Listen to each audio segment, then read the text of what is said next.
नमस्कार दोस्तों, दीनदयाल उपाध्याय ग्रामीण कौशल योजना। तो इस योजना के बारे में जो है अपन डिटेल में जान लेते हैं कि आवेदन कैसे करना है, दस्तावेज क्या क्या लगेंगे। तो पूरी वीडियो जो है दोस्तों एंड तक देखिए। तो चलिए स्टार्ट करते हैं, ज़्यादा टाइम ना लेते हुए। कभी आपने हमारे चैनल को सब्सक्राइब नहीं किया तो प्लीज़ जाकर सब्सक्राइब कर ले और बेल आइकन को क्लिक करना ना भूले दोस्तों, ताकि जो रेगुलर वीडियो डालते हैं उसका नोटिफिकेशन आपको सबसे पहले मिले। तो चलिए चलते हैं।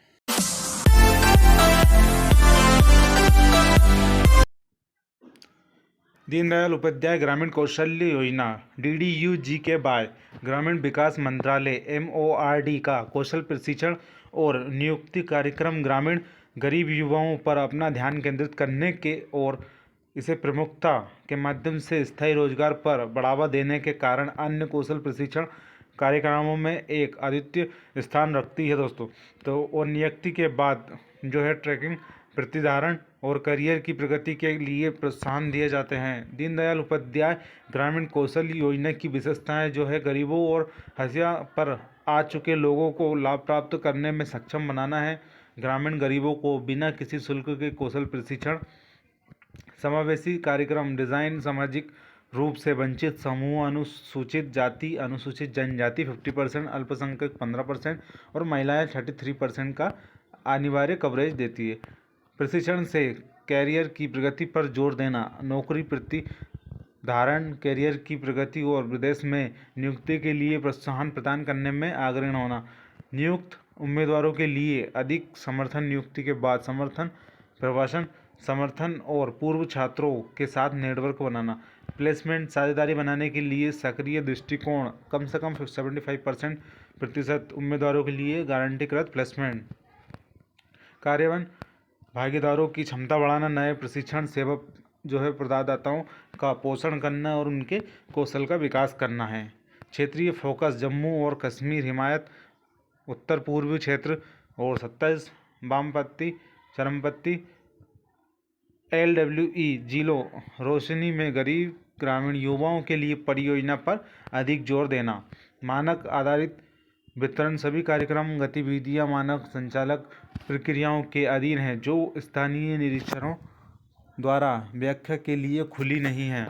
ठीक है, सभी निरीक्षणों को जियो tagged, time stamp, video photographs द्वारा जो है समर्पित किया जाता है। DDU-GK के तहत कौशल और नियुक्ति के 8 अलग अलग चरण शामिल हैं। अवसरों को लेकर समुदाय के भीतर जागरूकता निर्माण करना, उन ग्रामीण युवाओं की पहचान करना जो गरीब है, समान रुचि रखने वाले ग्रामीण युवाओं को संगठित करना, युवाओं और अभिभावकों की काउंसलिंग करना, योग्यता व्यय जो है के आधार पर चयन करना, रोजगार क्षमता को बढ़ावा देने वाले उद्योग से जुड़े कौशल और दृष्टिकोण के बारे में जानकारी देना, ऐसी नौकरियां प्रदान करना जिन्हें आसान तरीकों के माध्यम से सत्यापित किया जा सकता है, जो कम से कम लोगों की मदद से शुरू किया जा सकता है और उन्हें न्यूनतम मजदूरी के से अधिक लाभ देते हैं। नियुक्ति के बाद जो है स्थिरता के नियोजित व्यक्ति की सहायता करना, ग्रामीण युवा जो गरीब है। DDU-GK के लिए लक्षित समूह 15 से 35 आयु वर्ग के गरीब ग्रामीण युवा हैं। हालांकि महिला उम्मीदवारों और विशेष रूप से कमजोर जनजातीय समूहों, PBTG, दिव्यांग व्यक्तियों, शारीरिक रूप से जो है सक्षम नहीं है, ट्रांसजेंडर और अन्य विशेष समूह जैसे पुनर्वास बंधुओं, मजदूरी, तस्करी के शिकार, हाथ से जो है मेला ढोने वाले, ट्रांसजेंडर, HIV पॉजिटिव व्यक्तियों आदि से संबंधित उम्मीदवारों के लिए जो है ऊपरी आयु सीमा जो है 45 वर्ष होगी। गरीबी भागीदारियों की पहचान PIP नामक प्रक्रिया द्वारा गरीबों की पहचान की जाएगी, जो NRLM रणनीति का एक महत्वपूर्ण घटक है। जब तक PIP के माध्यम से गरीबों की पहचान की जाती है जिसमें गरीबी रेखा से नीचे BPL परिवारों की मौजूदा सूची के अलावा मनरेगा श्रमिक परिवारों के युवाओं को पिछले वित्तीय वर्ष में कम से कम 15 दिनों के काम के साथ अपने परिवार के किसी भी परिवार द्वारा सदस्य या RSBI कार्ड वाले जो है परिवार के युवा जिनका विवरण कार्ड में दिया गया है या जारी किए गए परिवारों के युवा अत्यंत अन्य स्कीम के जरिए पहचान मानी जाएगी। योजना BPL PDS कार्ड या ऐसे परिवार के युवा जहां परिवार का सदस्य NRLM के तहत जो है SHG का सदस्य है या SECC 2011 जब अधिसूचित के अनुसार ऑटो समावेश मानकों के तहत कवर किया गया परिवार के युवा भी कौशल विकास कार्यक्रम का लाभ उठाने के पात्र होंगे। भले ही ऐसे युवा बीपीएल सूची में ना हो, उम्मीद है कि पीआईपी के दौरान उनकी पहचान कर ली जाएगी। अनुसूचित जाति, अनुसूचित जनजाति, अल्पसंख्यकों और महिलाओं पर केंद्रित राष्ट्रीय स्तर पर अनुसूचित जाति और अनुसूचित जनजाति के 50% धन अनुसूचित जाति और अनुसूचित जनजाति के अनुपात के साथ समय समय पर जो है MORD द्वारा तय किए जाएंगे।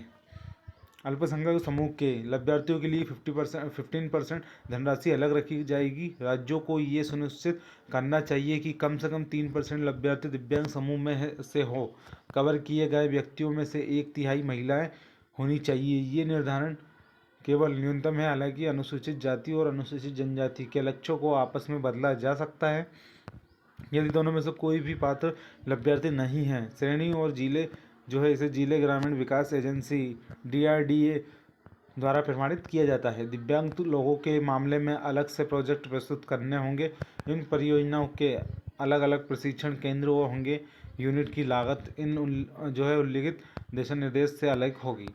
विशेष समूह, हालांकि शारीरिक रूप से अक्षमता वाले विशेष समूह के लिए कोई अलग लक्ष्य नहीं है। तस्करी के शिकार, हाथ से मेला ढोने वाले, ट्रांसजेंडर, पूर्ण जो है वर्षित बंधुओं और मैंने जैसे कि सबको बताया, राज्यों को ऐसी रणनीति विकसित करनी होगी जो विशेष समूह की पहुंच में के मुद्दों को संबोधित करती है और जो आमतौर पर छूट जाते हैं उनकी चुनौतियों और भागीदारी की बाधाओं को दूर करने के लिए आवश्यक सकारात्मक कार्रवाई की प्रकृति को राज्य द्वारा प्रस्तावित कौशल कार्य योजना में शामिल करना आवश्यक है। उन लोगों के मामले में जो सुनने और बोलने में असमर्थ हैं, चलने फिरने में असक्षम और देख नहीं पाते हैं, स्वाभाविक नियोक्ताओं को ये सुनिश्चित करने के लिए भी आवश्यक होगा कि उन्हें नौकरी की नियुक्ति मिले।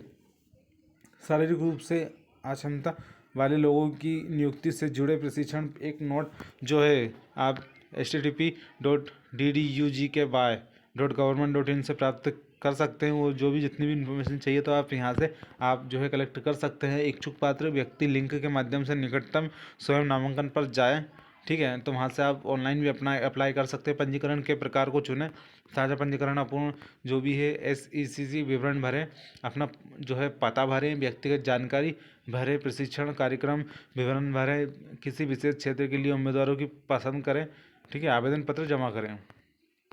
जो है इसमें ड्राइविंग लाइसेंस निम्नलिखित में से एक BPL card, MNREGA card, NRLM जो है SHG पहचान पत्र, BPL PDS कार्ड या अत्यंत अन्य योजना कार्ड होना चाहिए। PIP मतदाता पहचान पत्र होना चाहिए दोस्तों आपके पास, ठीक है। तो आप इस योजना में अप्लाई कर सकते हैं। कभी आपको जो है जॉब या फिर जिससे भी रिलेटेड आपको चाहिए तो आप देख सकते हैं दोस्तों। कभी ये वीडियो अच्छी लगी तो प्लीज़ लाइक करें, शेयर करें, सब्सक्राइब करें। धन्यवाद दोस्तों, मिलते हैं नेक्स्ट वीडियो में। जय हिंद।